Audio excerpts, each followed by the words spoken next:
दोस्तों, आज की वीडियो उन नौजवानों के लिए है जो अपने वालिदैन की डांट फटकार और उनकी तंबीह पर, यानी उनका जो अपने बच्चों के लिए उनको एक सुझाव होता है या वो डांटते हैं जिस अंदाज में उनको समझाने की कोशिश करते हैं जो उनको बुरा लगा करता है। एक नौजवान की मैं स्टोरी आपको बताना चाह रहा हूँ कि वो अपने घर से इसलिए निकला। अच्छा, मसला ये है कि मैं जल्दी जल्दी बयान करना चाह रहा हूँ ताकि आपको अपनी बात पहुँचा सकूँ, क्योंकि वीडियो लंबी हो सकती है इस वजह से।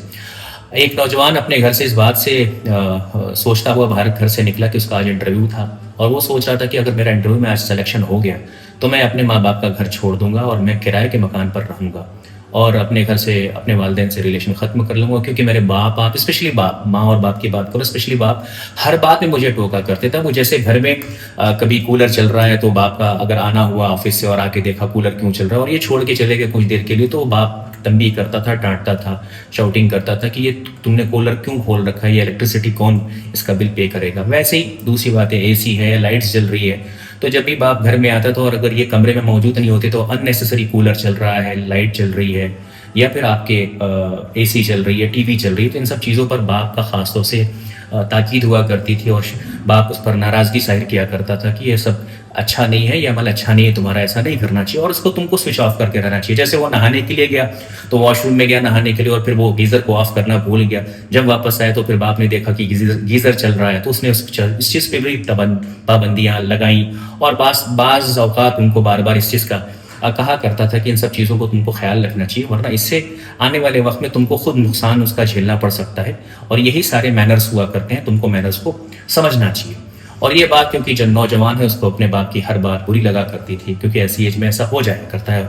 और बहुत सारे लोगों के साथ ऐसा साबका हुआ होगा।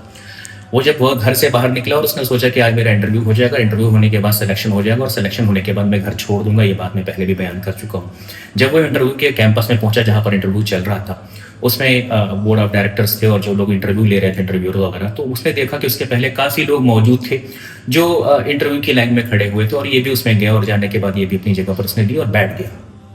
कुछ लोग इसके आगे थे, जितने भी लोग थे कुछ वो आगे आहिस्ता आहिस्ता जाते रहे। तो उसने एक चीज़ ऑब्जर्व करने की कोशिश की कि वहाँ जो भी जाता था इंटरव्यू करने के लिए और वो जाता था ऑफिस के अंदर और फिर थोड़ी देर में वापस आ जाया करता था। और इसके पहले भी काफ़ी लोग इसके आगे मौजूद थे जो भी जा रहे थे और वो फ़ौरन वापस आ रहे थे। इसी दरमियान क्योंकि ये काफ़ी पीछे था तो उसने महसूस किया, देखा कि रूटीन में जो चीज़ें होती हैं इंसान की वो कभी कभी इंसान को फ़ायदेमंद हो जाया करती हैं। इसने देखा कि वहाँ पर एसी चल रही थी और उसके अलावा वो जिस हॉल में ये मौजूद था, इस हॉल के बाद दूसरा हॉल था तो वहाँ पर लाइट्स जल रही थी, कूलर चल रहा था तो और दूसरी अननेसेसरी फैंस चल रहे थे। तो इसने उन चीज़ों को ऑफ करने की कोशिश की। ये इसके रूटीन में था जो कि इसके पेरेंट्स इसके ऊपर एक शेड्यूल बना के रखा था, एक पंक्चुअलिटी के साथ इसको, एक ताकि तुम उस चीज़ को फॉलो कर सको। तो वो रूटीन इसका जो था उसमें उसने जब देखा कि फ़ैन चल रहा है, उस हॉल में कोई नहीं है और जाते जाते वक्त इसने उस हॉल से दूसरे हॉल में करीब तर पहुंचने के लिए इंटरव्यूअर के पास, तो उसने उस हॉल का फ़ैन ऑफ कर दिया। देन कूलर चल रहा था तो कूलर इसने बंद कर दिया। ऐसी इस चीज़ को फॉलो करता रहा और ये आगे इंटरव्यूअर के पास पहुंचा। जब वहाँ पहुंचा तो वहाँ से इसके पहले जो 5-10 लोग थे जो लास्ट में बचे थे, उन सबको उसने देखा कि बहुत तेज़ी के साथ वो जाते हैं, अपनी सीवी रखते हैं अंदर, रखने के बाद से वो फ़ौरन वापस आ जाते हैं। तो इसने अपने से आगे वाले से लोगों से भी पूछा कि क्या वजह है कि तुम अंदर जाते हो और तुमसे कुछ सवाल नहीं होता है और तुमको वापस कर दिया जाता है। तो उन्होंने कहा कि उन्होंने हमको बोला इंटरव्यूअर ने कि आप जाओ, हम आपको कॉल बैक करेंगे, विल कॉल यू लेटर। इतना कह के जब इसका नंबर आया तो ये ऑफिस में पहुंचा और पहुंचने के बाद इसने वहाँ पर उनसे अपना सीवी दिया। जो इंटरव्यूअर थे उन लोगों ने इनका सीवी लिया और लेने के बाद इनसे पूछा, आपसे जो उनके नॉर्मल क्वेश्चंस करने थे क्वेश्चंस किए और क्वेश्चन करने के बाद बोला कि आप हमारी कंपनी को कब से ज्वाइन करना चाहते हैं। ये शख्स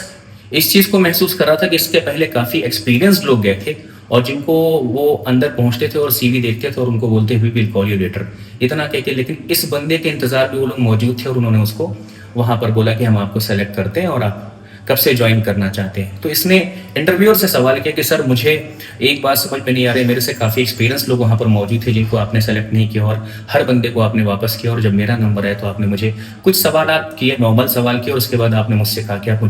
हमको हमारी कंपनी को कब से ज्वाइन करना चाहते हो। तो कंपनी के जो ऑफिसर्स मौजूद थे, जो सेलेक्टर थे, जो सिलेक्शन कर रहे थे इस बंदे का, उन्होंने कहा कि हमने आपको ऑब्जर्व किया सीसीटीवी कैमरे में, हम आपको मल्टीपल टाइम्स देख रहे थे कि आपके साथ साथ जितने लोग भी इस इंटरव्यू देने के लिए आए थे वो सिर्फ और सिर्फ अपना बेस देख रहे थे, अपना इंटरव्यू के बारे में सोच रहे थे। लेकिन हमने आपको देखा कि हमारी कंपनी में जिस हॉल में आप थे वो हॉल पूरा खाली हो गया, उसके बाद वाले हॉल में लोग चले गए, लेकिन कोई एक बंदा भी नहीं था जिसने हमारी इलेक्ट्रिसिटी कंजम्पशन के बारे में सोचा कि इसको स्विच ऑफ कर दिया जाए। कि हमारा कूलर चल रहा था, वहाँ पर लोग काफ़ी लोग बैठे थे, कूलर को ऑफ कर दिया जाए,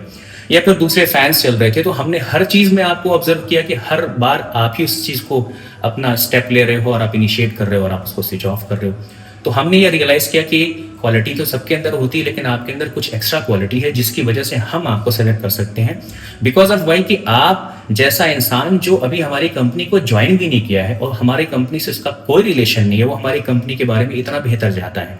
तो आने वाले समय में जो बंदा हमारा इनिशियल स्टेज में जिससे हमारा कोई रिलेशन नहीं है, हमारा फ़ायदा पहुंचा सकता है, तो हमारी कंपनी को ज्वाइन करने के बाद वो हमारी कंपनी को ज़रूर प्रमोट करने की कोशिश करेगा और दिल लगाकर काम करेगा और अच्छा काम करेगा।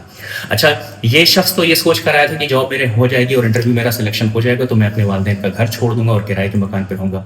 ये अपने घर पर जाता है और जाने के बाद अपने बाप के पैरों में गिर पड़ता है और गिरने के बाद बहुत रोता है। तो बाप इसका सवाल करता है कि बेटा क्या बात है, तुम क्यों रो रहे हो? तो ये कहता है कि बाबा मैंने तो सोचा था कि मेरा टैलेंट है, मेरा जो स्किल है वो मुझे काम करेगा और मैं अपना घर छोड़ दूंगा और आप लोगों की डांट फटकार मेरी समझ में नहीं आती थी, लेकिन आज मुझे समझ में आया कि मैंने जो जॉब ली है, मुझे जो जॉब मिली है, अपॉर्चुनिटी जो मुझे मिली इस कंपनी में जॉब करने के लिए, वहाँ जो मुझे ऑफर लेटर दिया गया है वो जस्ट बिकॉज ऑफ आपकी डांट की वजह से, मेरा खुद का टैलेंट कोई काम नहीं आया। तो इस वीडियो का मैसेज, जो इस स्टोरी का मैसेज हमें जो देना चाहता हूँ अपने खासतौर से नौजवानों को जिनको अपने माँ बाप की बात बुरी लग जाया करती है, कि माँ बाप की बात कभी भी बुरी नहीं होती है। उनका वो तजुर्बा हुआ करता है, वो एक्सपीरियंस हुआ करता है, वो अनुभव होता है जो उन्होंने अपने ज़माने में उसको लिया है और उस तजुर्बे के बिना पर वो चाहते हैं कि उनके बच्चे अपनी लाइफ में सक्सेसफुल हों। तो आप कभी ये मत सोचा करें कि आपके माँ बाप आपके लिए बुरा चाहते हैं। हाँ, उनका लहजा तल्ख हो सकता है, वो आपसे थोड़ी हार्श बात कर सकते हैं, लेकिन वो आपके लिए कभी भी नहीं चाहेंगे कि उनके बेटे का, उनके बच्चों का, उनके जनरेशन जो है उनके जो चिल्ड्रंस हैं उनका कभी नुकसान हो। तो अपने माँ बाप की हमेशा वैल्यू करें, उनकी इज्जत करें, उनके बारे में हमेशा अच्छा सोचें और कभी वो आपको डांट दें तो उनसे आप खुद सॉरी बोल कर देखें, आपको बहुत अच्छा लगेगा। हर बच्चों से गुजारिश है कि अपने पेरेंट्स की केयर करें। आज वो आपके पेरेंट्स हैं, कल आपकी शादी होगी, आपके बच्चे होंगे। यही दर्द आपको बाद में समझ में आएगा कि आपके पेरेंट्स आपको कितना चाहते थे। तो अपने पेरेंट्स का ख्याल रखें। Thank you so much.